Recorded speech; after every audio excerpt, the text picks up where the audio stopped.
Saudações, peritos e peritas, estamos aqui com a Lei 13.105 de 2015, conhecida como Código de Processo Civil, que trata das normas processuais civis. E nós vamos abrir o documento, que é a única fonte que estabelece, aliás, a única não, mas a principal fonte que estabelece o trabalho tanto do perito como do assistente técnico. Como a dúvida aqui é sobre o assistente técnico, né, que há essa confusão de confundir o assistente técnico escolhido pelos advogados, que deveria se chamar de perito e não de assistente técnico, com o assistente técnico nomeado, escolhido pela parte e aceito, né, pelo juízo, que esse de fato é o assistente técnico, aquele outro exerce uma função de perito e não de assistente técnico, portanto não deveria ser chamado de assistente técnico para evitar a confusão. Existem 8 citações, né, vou pela primeira aqui, né, então está aqui o artigo 84. As despesas abrangem as custas dos atos do processo, a indenização de viagem, a remuneração do assistente técnico e a diária de testemunha. Né, isso é sobre, aqui está se tratando da remuneração do assistente técnico. Aí, ainda aqui no artigo 95, cada parte adiantará a remuneração do assistente técnico que houver indicado. Então, as partes indicam o assistente técnico, sendo a do perito adiantada pela parte que houver requerida a perícia ou rateada quando a perícia for determinada de ofício ou requerida por ambas as partes. Aqui a gente está falando aquilo que o assistente social quase não trabalha, infelizmente. Né? Aqui quem trabalha aqui é o engenheiro agrônomo, no meu caso, eu também sou o engenheiro civil e outros profissionais que cobram 3, 4 mil reais pela perícia. Né? Ou o trabalho do assistente técnico também igual valor. Assistente técnico da parte do assistente social, no serviço social, muito raro, quase nunca acontece, que é a pessoa que vai, a gente vai ver mais à frente, ele vai exercer um certo fiscalização sobre o trabalho do perito e o laudo produzido pelo perito. Nós vamos para frente. Né? Aqui a terceira citação, está dizendo, incumbindo as partes dentro de 15 dias contados da intimação do despacho e nomeação do perito. Aí o que é que vem?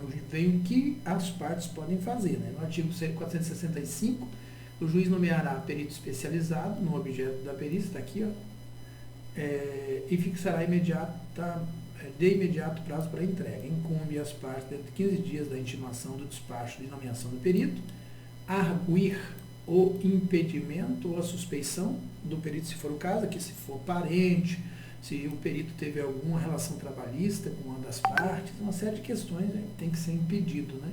O impedimento ou a suspeição. Impedido é quando o motivo é nobre, mas não permite, e suspeição é quando o motivo é ou antiético ou anti-administrativo, algo assim. Então é direito da parte, um dos direitos da parte aí é indicar o assistente técnico, apresentar os quesitos e etc. Né? Ciente da nomeação, o perito apresentar em 5 dias os propósitos de horário, currículo, com comprovação da especialização. Vamos lá para a quarta citação. Artigo 475, tratando-se de perícia complexa que abranja mais de uma área de conhecimento especializado, o juiz poderá nomear mais de um perito e a parte indicar mais de um assistente técnico. Né? E aí, aqui continuando, né? O artigo 477, parágrafo 1º, as partes serão intimadas para, querendo se manifestar sobre o laudo do perito do juízo no prazo comum de 15 dias, podendo, não é obrigatório, podendo o assistente técnico de cada uma das partes, em igual prazo, apresentar seu respectivo parecer, se considerar necessário. Não é obrigatório. Né? Aí aqui nós temos o inciso 2º do parágrafo 2º,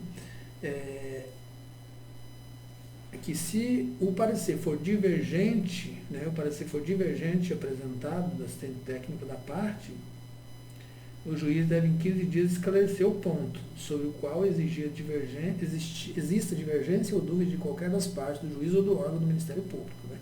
O parágrafo 3º diz, se ainda houver necessidade de esclarecimentos, a parte requererá ao juiz que mande intimar o perito ou assistente técnico e o assistente técnico, ou, né, a comparecer à audiência de instrução e julgamento, formulando desde logo as perguntas sob forma de quesitos, o que não ficou explicado. Né? E, então, aí nós vamos aqui a 6ª questão, se ainda houver necessidade, né, já falamos, e a 7ª, e por último a 8ª. O perito ou assistente técnico será intimado por meio eletrônico ou pelo menos 10 antecedência e audiência. Então, se você perceber, você vai percebendo que é por entendimento, não está explicado o que o assistente técnico faz, é por entendimento.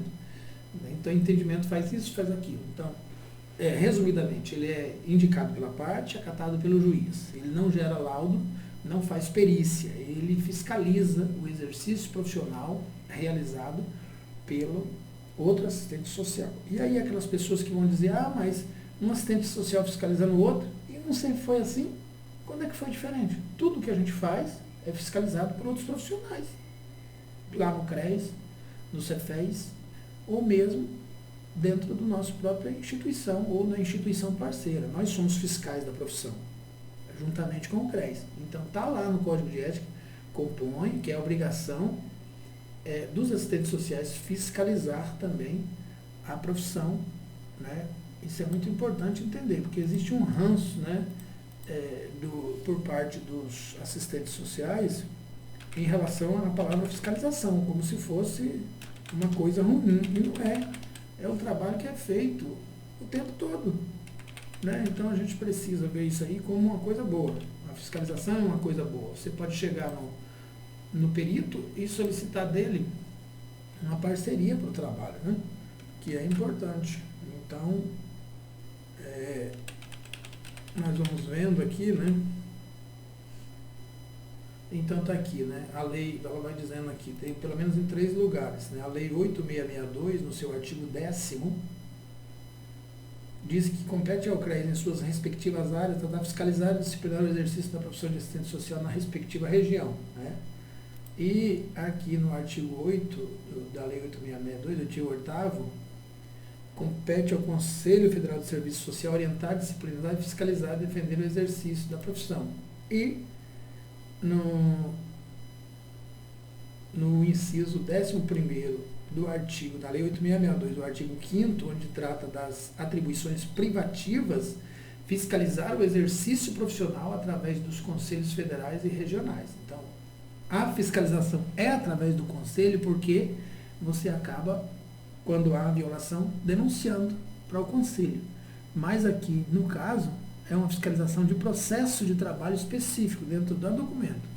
Talvez o nome não seja adequado, a palavra fiscalização, por alguma questão ou outra, mas no fundo é isso que acontece. Eu espero que eu tenha conseguido explicar, contribuir aí. Muito obrigado.